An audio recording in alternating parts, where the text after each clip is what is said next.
Hi everyone, welcome to Linda Liu IP course. I'm Yixiao Li from Chemistry Department. It's my honor to be here. Today I will share my insights about modifications of numerical ranges in claims in Chinese practice.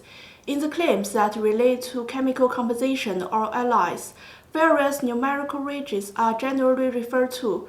For example, the content of various ingredients, the molecular weight of compound, and the like.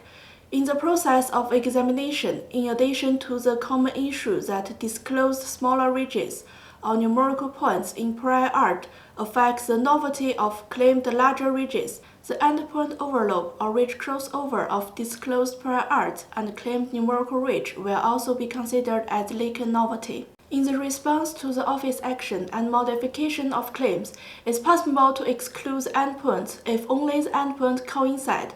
That modify the endpoints of numerical ranges from or more and or less to more than and less than. For example, if it's 10 or more in the present claim and 10 is disclosed in the prior art, then the numerical range can be modified into more than 10 to exclude the disclosed numerical point 10, and the modified claim has novelty. However, if the disclosed value in the prior art is not recited in the present application, when modifying the present claims, the disclosed numerical points in the prior art cannot be excluded from the present claims. This means that numerical points or ranges that are not recited in the present specification cannot be introduced into present claims, because such modifications will be considered as out of original scope and will not be accepted by the examiner.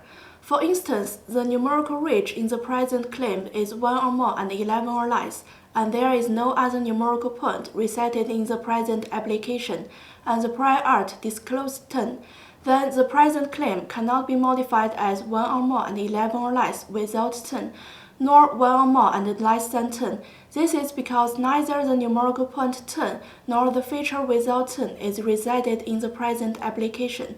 Therefore, in order to provide more flexibility in the response to the office action, it is necessary to recite various preferred numerical ranges in the specification during the drafting of patent application, so that the more choices can be obtained in the modification.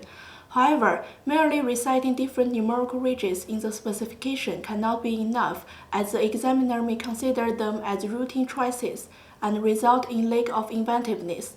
So in the specification, it's also necessary to recite advantageous technical effects corresponding to the preferred numerical ranges. Furthermore, it's more advantageous to give the experimental results of important values in the examples and comparative examples to support the important numerical ranges to be claimed.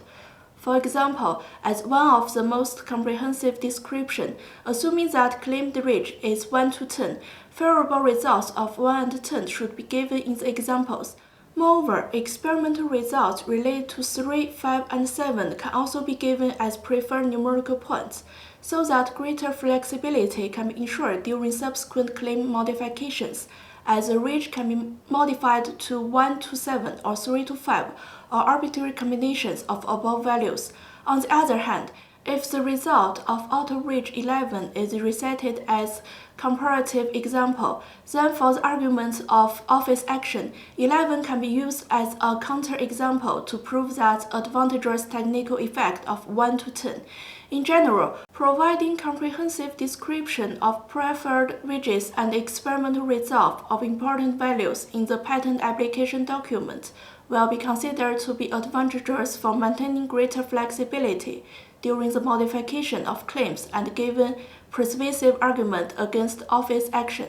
That's all for today's topic. Thank you for your attention. If you have any other question, please feel free to contact us.